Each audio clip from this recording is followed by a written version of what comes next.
Hello everyone, in this video I will show you how you can buy Robux in your Google Play gift card. But before that, please don't forget to leave a like and subscribe to this channel, so let's get started. So first, come to the home page and go to the top right of Roblox, and you should see a Roblox icon which you need to click on. It opens up a screen which will allow you to show the balance at the top, and we can see all of the Roblox packages down here. Choose one which you want to buy. After that, you will then get taken to this screen and just agree to Google Play.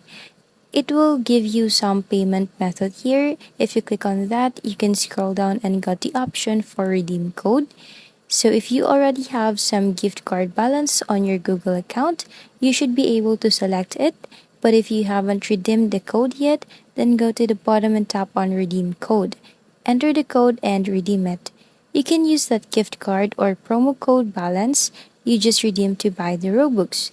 If you just want to pay using your gift card, then you'll need to make sure that the amount you're trying to purchase is not any bigger than the gift card balance.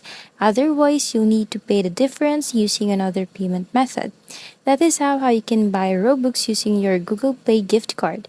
Thanks for watching. See you in the next video. Bye!